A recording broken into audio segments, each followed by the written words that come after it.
Le travail de Paulo Freire, c'est un modèle important. Dans un moment d'explosion de la formation, d'explosion de l'éducation, il faut faire attention. Si on ne fait pas un travail permanent d'analyse politique, d'analyse épistémologique, de travail sur les problèmes de la connaissance, on risque de travailler dans une direction complètement opposée à nos finalités et à nos objectifs.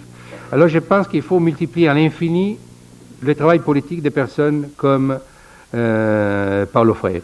Freire propose une nouvelle conception de la relation pédagogique. Il n'est pas déjà question de considérer l'éducation comme une transmission de contenu de la part de l'éducateur, et par contre, le dialogue va être le centre du processus de l'éducation et de la formation, bien entendu. Cela signifie que celui qui s'éduque apprend, bien sûr. Ça, on avait dit toujours. Mais maintenant, nous voyons avec Paulo que l'éducateur va apprendre aussi, de la même manière que celui qui apprend l'élève. Dans le site Saint-André, et je peux dire que c'est pareil dans tous les sites rond-polanques au Brésil, on a toujours des ouvriers analphabètes ou semi-analphabètes qui ont toujours envie de progresser, et pour le faire, ils ont mis sur pied à Saint-André un programme, premièrement d'alphabétisation, d'apprentissage de rudiments de physique et de chimique, avec un programme de 400 heures, où on utilisait des moniteurs internes, bénévoles, formés par l'entreprise sur des méthodes pédagogiques. Et pour cette partie-là, on utilisait toujours leur ambiance de travail, leurs, disons, documents de travail, leurs papiers, leurs ordres de service, leur ambiance concrète de travail, pour faire soit l'alphabétisation, soit pour améliorer leur niveau d'alphabétisation. Après l'entreprise, on va essayer de voir, de comprendre ce qu'il en est de la formation des moins qualifiés dans la ville aujourd'hui. Il y a déjà plusieurs années, on s'est préoccupé de savoir comment on allait s'en sortir par rapport à des chômeurs longue durée qui s'accumulaient dans les statistiques, bien que le chômage commence à réduire à l'époque, et des jeunes qui arrivent sans formation, et je dirais même sans les éléments fondamentaux qui leur permettent d'envisager une insertion dans la société. C'est-à-dire, pour certains, ni lire ni écrire. À partir de là, nous nous sommes préoccupés de savoir comment on pouvait faire en sorte que on ne travaille pas uniquement pour les gens, mais qu'on travaille aussi avec. Et je dirais, faire avec, ça signifie peut-être considérer en face les citoyens autrement, et peut-être réaliser l'éveil d'une nouvelle citoyenneté.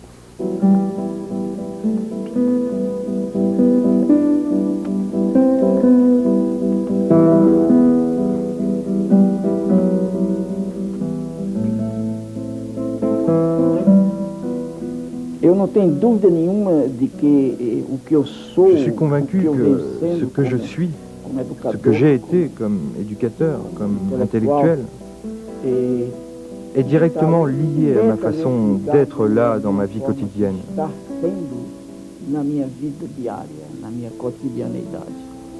Je ne fais pas de distinction. De même que je me donne passionnément, amoureusement à mon métier d'éducateur, de même que je me consacre avec passion à l'écriture, dans ma bibliothèque. De même, je reste ici le matin, sur ma terrasse, à regarder avec passion cette ville de Sao Paulo, au loin, calme, apparemment pacifique.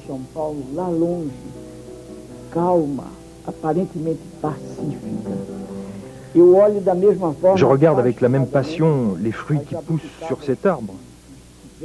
J'aime aimer la vie.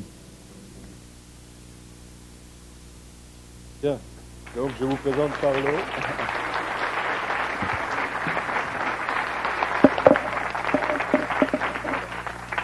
Et Bertrand, tout le monde le connaît, mais là, attendez, bon. Voilà.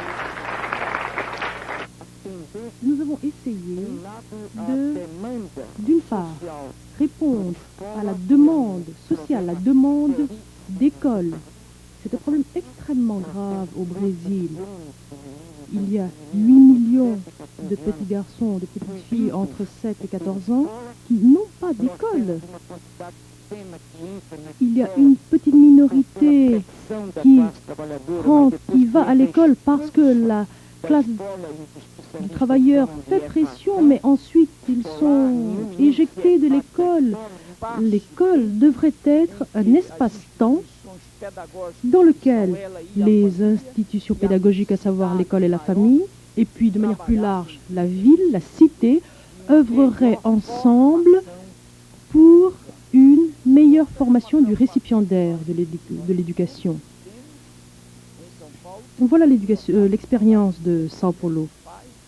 Quand dans une opération de formation des ouvriers à la chaîne, comme la mission Nouvelle Qualification en mène une depuis plusieurs années, nous essayons de permettre aux ouvriers de réfléchir, de prendre du recul par rapport à ce qu'ils font, à leurs tâches quotidiennes, de prendre de la distance, de se forger eux-mêmes des méthodes pour appréhender les problèmes.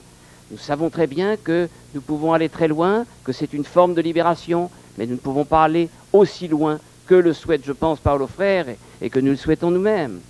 Alors je voudrais, pour terminer, dire ceci. La démarche de Paulo Freire m'a toujours, je le répète, fasciné. Je pense qu'aujourd'hui, elle est à la fois plus importante que jamais, étant donné les événements. Elle est peut-être plus appliquée, ou essayer d'être appliquée sur le plan local, mais peut-être alors je suis pessimiste, et peut-être parce que j'ai 73 ans, c'est-à-dire un petit peu plus que Paolo, je commence à être un peu usé, mais je me demande dans quelle mesure il n'est pas plus difficile que jamais aujourd'hui d'arriver à appliquer toutes ces choses. Non, je voudrais dire combien je suis heureux de me retrouver et de me trouver dans l'analyse de Bertrand. Merci. Et cet après-midi, nous voudrions essayer de démontrer en quoi les travaux de M. Freire et ses théories sur l'éducation trouvent un champ particulier d'application dans la France d'aujourd'hui. Monsieur Mainviel, sur la socialisation, vous êtes avec M. Laine, que nous avons déjà entendu ce matin. J'ai été frappé en vous écoutant ce matin par une affirmation que vous avez donnée, c'était de dire il faut, quoi qu'il arrive, donner à des jeunes un minimum d'équipement, vous avez employé le terme d'équipement, j'allais dire d'outils d'insertion, c'est-à-dire apprendre, j'allais dire à la limite, savoir lire, compter, etc. Ce sont des opérations de base que tout individu doit faire pour s'insérer professionnellement. Un certain nombre de courants pédagogiques qui agitent notre milieu ont pu aller, à certains moments, jusqu'à considérer que, ma foi, apprendre à lire et à écrire, c'était peut-être pas si fondamental que ça. Je trouve que là, on court des risques énormes. On court des risques énormes, alors ça peut surprendre quelqu'un comme Moessir d'entendre ça, mais ça a été dit. C'est-à-dire qu'on a dit, au fond, ce qu'il faut, c'est favoriser l'accès immédiat à la culture urbaine, à la culture technique. Il faut s'emparer de tout ça, et puis après, on équipera, on reviendra sur le fondamental. Je crois que ça, c'est un propos de riche. Le riche, c'est celui qui a bénéficié de ce que l'école publique, qui n'est pas forcément populaire, comme on le disait ce matin, mais de l'école de la République, a pu fournir comme équipement. Et je pense personnellement qu'il est fondamental d'équiper à minima les individus avant de rentrer dans des procédures plus élaborées, plus fines, disons, où on va s'inquiéter de la culture professionnelle, des outils qui sont dans les situations de travail ou autres. Sinon, on risque de produire, socialement parlant, des individus qui ne seront pas équipés à minima et qui auront du mal à se défendre dans la société. Au Brésil, la municipalité s'occupe de l'éducation infantile et de l'éducation primaire. Mais nous avons un programme d'éducation de jeunes adultes. Ces programmes, par biais des contrats passés avec des entités de mouvements populaires, syndicaux et sociaux, et entre ces mouvements, ces entités et les secrétariats de l'éducation offrent des sources financières et techniques nécessaires à l'alphabétisation initiale des jeunes et adultes. Par l'observation empirique, nous pouvons constater que non seulement la contribution de l'éducation des bases des jeunes travailleurs et des adultes mise en œuvre de cette façon est décisive pour leurs actions en tant que citoyens, mais que cette éducation contribue également à augmenter la productivité dans le travail. Deuxième table ronde donc, pour essayer de voir avec vous, et sous la bienveillante attention de M. Paolo Freire, de voir comment les pouvoirs publics, comment les entreprises répondent actuellement en France au problème des non qualifiés par des initiatives concrètes. Monsieur Frances, vous n'êtes pas précisément une petite entreprise. Quand on s'appelle Darty, on est un grand de la distribution. Je ne sais pas exactement quel est le nombre de salariés de Darty, vous nous le direz, mais vous avez senti, vous, le besoin de mener des opérations particulières pour les non qualifiés. Alors pourquoi ? Mais écoutez, avant d'être une grande entreprise, on est une petite entreprise, puisqu'une grande entreprise est une ancienne petite entreprise. Pourquoi a-t-on voulu aider d'autres entrepreneurs dans un milieu social à travers des gens en difficulté? On peut se poser des questions par intérêt, parce que théoriquement, maintenant on dit ici et là que le rôle de l'entreprise est économique. Et on a l'impression que ce rôle n'est qu'économique. Il n'est jamais social, il n'est jamais humain, il n'est qu'économique. Il y a parfois des entreprises, et nous ne sommes pas les seuls heureusement, se disent finalement ce qui est moral, social, peut également devenir économique, et l'économique doit s'en soucier. Dans la mesure où des personnes sont venues nous voir, il y a de cela assez longtemps déjà à Strasbourg, en disant on a une idée pour aider des jeunes en difficulté, qui consisterait à reconditionner des machines à laver de linge ou des frigos, et pour ce faire il nous faudrait la matière première usagée, donc pourriez-vous nous aider en nous donnant les produits que vous reprenez chez les clients, à créer des ateliers, à reconditionner ces produits, à les revendre d'occasion? On a répondu que ça ne posait pas de difficulté majeure et on l'a fait. Puisque j'ai quand même l'occasion de voir Monsieur Paolo Freire, je vais rendre à César ce qui est à César. Parce que ce qu'il ne sait pas, c'est que lorsque nous avons lancé la politique, disons, qui est devenue la politique de la ville, et que nous avons créé la Commission nationale des quartiers, eh bien, nous avons choisi justement ce terme de développement social, et c'était en référence, en fait, à votre action. Alors, je voulais vous le dire ce soir, parce que nous avons choisi ce terme, parce que, comme vous, en fait, nous avons souhaité mettre au centre, disons, de cette politique, à la fois l'homme, sa dignité, la justice, et j'oserais dire un peu de combat aussi. Que nous constatons tous les jours que nous ne sommes pas adaptés à ce qui se passe et aux urgences. Nous sommes trop bureaucratiques, nous sommes trop lents, il faudrait mettre encore plus d'argent.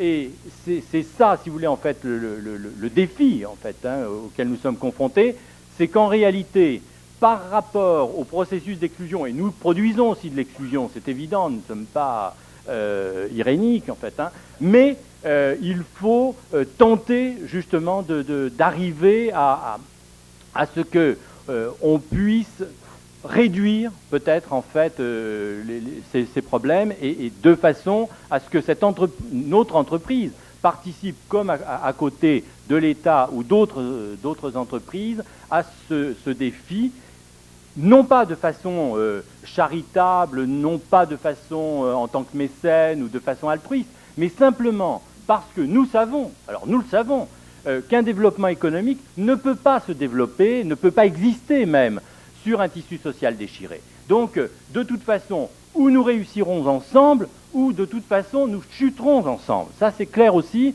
et au moins, c'est aussi cela qui nous fait agir.